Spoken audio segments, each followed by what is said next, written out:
ko ay médias étrangers est-ce que du fulla googu mu jox ñi fare biti réew moom moo tax ba sénégalais yi jàpp ne def foofu manifestation mooy ëpp dayoo moom mooy ëpp fulla. bon xam nga loolu raisonnement mun naa ko jàppee simpliste la parce que xam nga événement c'est la communication dafa am nu muy doxee. je pense que dernière interview président fii à part sa déclaration du 3 juillet ak El Hadj Assane Gueye la woon. fekk na boobu ñu daw ci bay bëgg a dee. d'accord journaliste yi di daw saa su ne pour am. non xam nga pour ak El Hadj Assane Gueye la woon. oui et en wolof. mais communication président fi mu dem c'est un événement international et mondial d'accord et au-delà de l'agenda dafa am agenda de communication donc ça moi je pense que jarul sax ñu si sori y a c'est une façon pour nit ñi di waxee je pense que les portes du palais sont ouvertes et je pense que dans l'agenda du président pratiquement 2 sorties yu mujj c'est avec des organes locaux la ko def beneen élément bi je pense que xam nga fi ñu toll nii ci réew mi ci juróom benn weer yi des ñu jëm ci élection je pense que lu bari jaar na fi fukki at ak benn président Macky Sall parce que démocratie aussi ay séquences la ay séquences la président Macky Sall am na mandat 2019 2024 2024 lay jeex réew mi à partir de 2024 war a nekk ci beneen tournant tey ci réew lañu war a waxtaanee acteur le constat c'est bien la théorie c'est bien mais lañu war a waxtaanee mooy aujourd'hui quel est l'actif du président Macky Sall lan mooy actif lan mooy bilan lan mooy passifam mais ñi nga xam ne nii ñëpp am nañ kàddu ci réew mi bokk ci projet bëgg a nekk ci projet lan la ñuy offrir Sénégalais yi parce que aujourd'hui tous les Sénégalais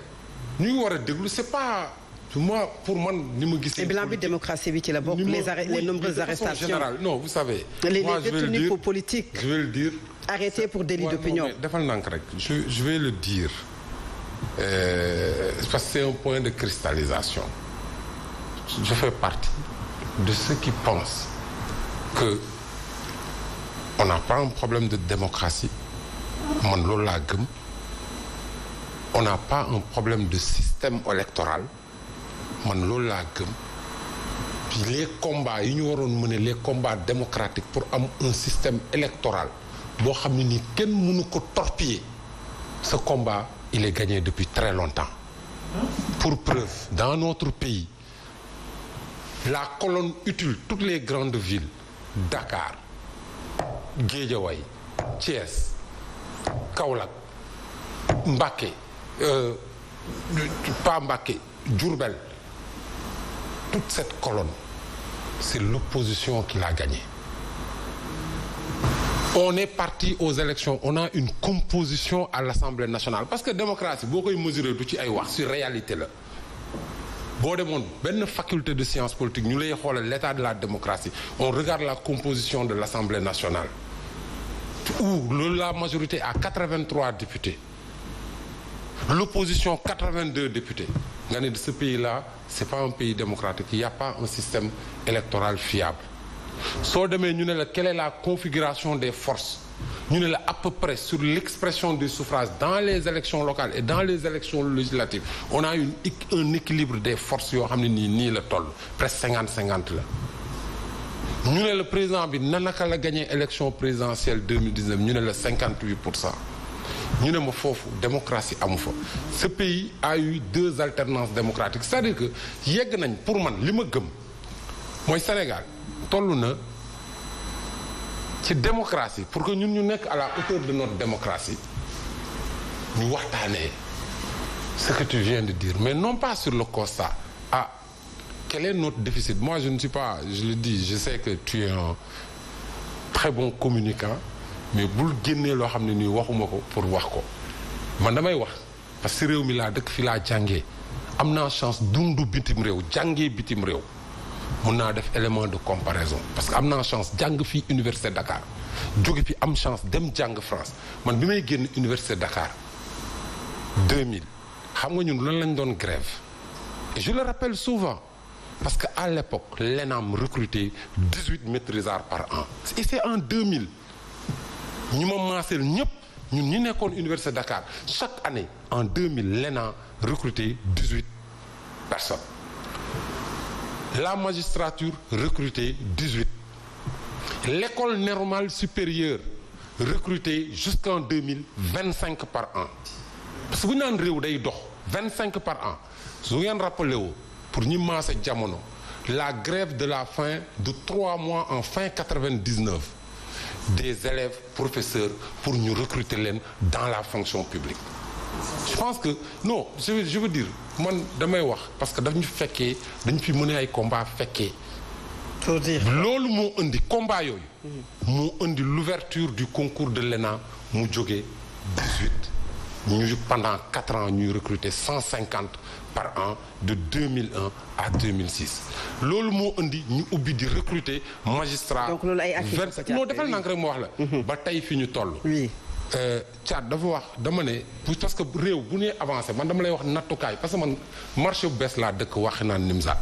je peux pas habiter au cœur du marché bu bees. ci biir quartier populaire laa juddoo yaroo fa jàngee lycée Limamoulaye je peux pas rester là tout au quotidien je vis avec des difficultés xam naa Sénégal kër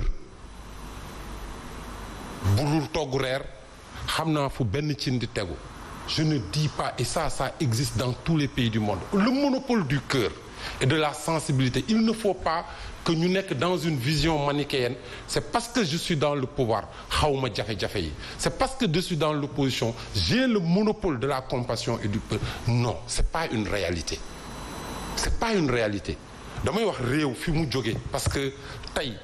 man je suis un spécialiste des questions d'emploi xam nga l'emploi c'est pas quelque chose qu'on invente je ne te dis pas Thiat qu'il y a pas de chômage dans le pays mais lan mooy situation chômage du Sénégal mooy ñun on a une population assez jeune mooy on a 75% de la population ñoo am moins de 35 ans soo ko jëlee ci population de 17 millions d'habitants da ngay am 13 millions de jeunes d'accord tu as chaque année pratiquement 300 000 jeunes qui arrivent sur le marché de l'emploi chaque année ça c'est une réalité démographique loolu mooy problème bi oui. Maintenant comment régler ce problème xam nga lan la. xam nga ban problème la ñu non defal nag non waxuma 6 mois li may wax. non Fat Abdou je gis nga moo tax man la fi ñu toll nii. il faut que ñu waxtaanee sérieusement. bien sûr les problèmes du pays suñu buggee pays bi avancer. c'est pas une affaire de 6 mois la question de l'absorption de la force juvénile bi ñëw sur le marché de l'emploi c'est pas une question de 6 mois c'est pas une question d'un mandat. dama ne c'est pas une question non déglu rek ma wax la c'est pas une question. vous c'est pas 12 ans non defal naa c'est pas une question de 6 mois non dama bëgg ñu discuter. non li ngay wax ni xam nga defal naa dama bëgg ñu discuter sérieusement pendant 24 ans yaa ngi je veux dire nos jeunes. waaw. Guèye s'il te plaît ñu waxtaan parce que nañu waxtaan quoi sérieusement jarul ñu je veux pas le débat politicien man xam naa la non déglu rek ma wax la non dañuy wax de questions sérieuses non déglu rek dañuy waxtaan moi je respecte votre engagement billahi je respecte votre engagement mais nañu waxtaanee li nga xam ne nii ku nekk boo nekkee ci position mooy rek moi j'étais pendant 7 ans directeur général de l'agence pour l'emploi des jeunes. Oui. J'entends tout le temps oui échec des politiques de la jeunesse. Je dis boo xamul problématique bi da ngay toog je dis c'est pas une question politicienne c'est pas une question à politiser. Il faut que ñu am consensus sur la question parce que li koy régler c'est vrai aujourd'hui statistique xam nga Sénégal li muy créé ci emploi à peu près jusqu'en 2012 c'était 55 000 emplois entre 2012 et maintenant parce que loolu c'est la réalité de notre économie mu dem ba 95 000 emplois mais quand vous avez l'économie formelle économie munoo inventer ay emplois mais tu fais des progrès nga jóge ci 55 000 dem ci 95 000 mais vous avez 300 000 jeunes. Alors très bien vous avez un gap vous avez un gap de 200 000 jeunes. xam nga état bi lan la ñu wax. ñu ne non naka la acteurs yëpp mën a amee consensus ñu déggoo ci benn affaire ñu wax la politique d'emploi des jeunes ñu def ko priorité. non li ma lay wax non dama man waxuma la affaire politique.